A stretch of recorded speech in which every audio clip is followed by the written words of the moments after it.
जब दलित चेतना जागी मन में, खड़े उठ पड़े संघर्ष के रण में। अब समानता लाएंगे यही ठाना है, ऊंच नीच के भाव को अब मन से हटाना है। जब हम दलितों के बारे में बात करते हैं, महिलाओं के उत्थान के बारे में बात करते हैं, तो बहुत से महापुरुषों का हम अध्ययन करते हैं।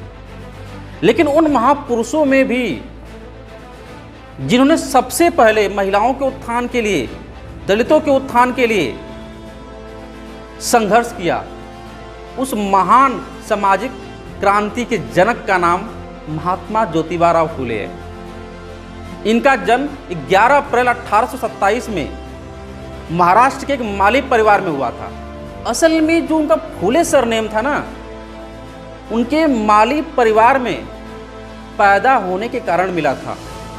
फूले का अर्थ होता है फूल, यानी पुष्पा, ठीक है ना। ये आधुनिक भारत के ऐसे पुष्पा थे, ये न तो अंग्रेजों के सामने झुके, न तो उच्च वर्ग के लोगों के सामने झुके। एक बार महात्मा फूले अपने ब्राह्मण दोस्त के शादी समारोह में जा रहे थे।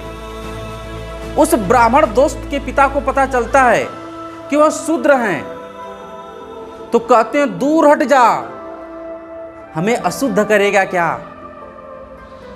तू नीच है, बारातियों के पता चलेगा तो लौट जाएंगे, तू हमारी शादी तोड़वाएगा क्या, तू भाग जा यहां से।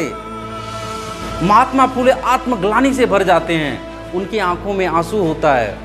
वो कहते हैं, हे भगवान, हमारी क्या गलती है कि हम दलित परिवार में पैदा हुए।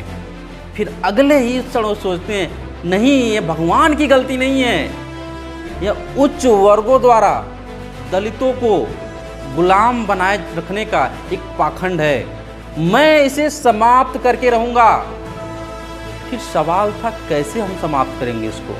वो रास्ते में जा रहे हैं और सोच रहे हैं। फिर एक पेड़ के नीचे बैठ जाते हैं और देखते हैं कि एक माँ के 4 बच्चे जो शैतानी कर रहे थे, अब माँ के समझाने पर वो बैठ के पढ़ने लगते हैं।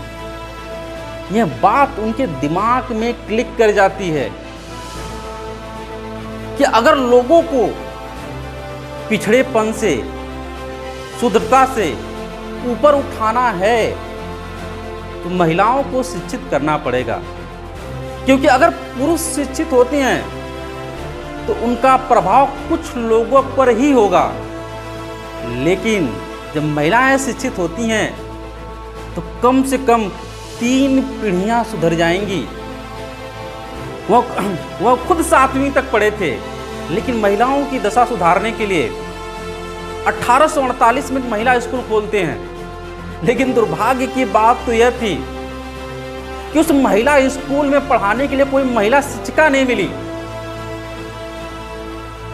उन्होंने खुद अपनी पत्नी मां सावित्रीबाई फुले को पढ़ाया। इस तरह सावित्रीबाई फुले भारत की प्रथम महिला शिक्षिका बन जाती हैं। लेकिन मां सावित्रीबाई फुले की राह आसान थोड़ी न थी। जब वो रास्ते पर जाती थी तो लोग उन पे पत्थर मारते थे। तू नीच है, तू महिलाओं को पढ़ा रही है, तू धर्म के खिलाफ काम कर रही है, ये अधर्म है। लोग उन पे गोबर फेंकते थे। 2-2 साड़ियां लेकर पढ़ाने जाती थी। एक साड़ी खराब हो जाती थी रास्ते में तो दूसरी साड़ी स्कूल में पहन कर पढ़ाती थी। वो दुखी हो जाती थी, रोती थी। महात्मा फूले समझाते थे उनको, अगर परेशानी आती है तो आने दो, हम एक महान सामाजिक क्रांति की ओर बढ़ रहे हैं। लेकिन महात्मा फूले और मां सावित्रीबाई फुले की परेशानियां यहां पर रुकी थोड़ी ना। उनके पिता गोविंदराव फुले उच्च वर्गों के दबाव में आकर उनको घर से बाहर निकाल देते हैं।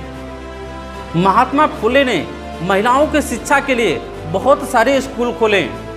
महिलाओं और दलितों को उत्थान के लिए 1873 में एक सत्य शोधक नामक संस्था की स्थापना किया।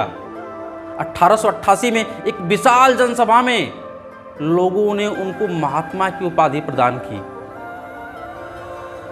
आज हम दलित शब्द का प्रयोग करते हैं, पहले दलित शब्द का प्रयोग नहीं होता था। दलित शब्द के स्थान पर नीच शब्द का प्रयोग होता था, शूद्र शब्द का प्रयोग होता था, जिससे कोई भी व्यक्ति सुनकर आत्मग्लानि महसूस करे।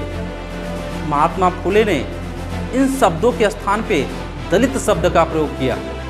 जिस तरह आज मोदी जी विकलांग शब्द के स्थान पे दिव्यांग शब्द का प्रयोग करते हैं, जिसको सुनने और कहने दोनों में अच्छा लगता है।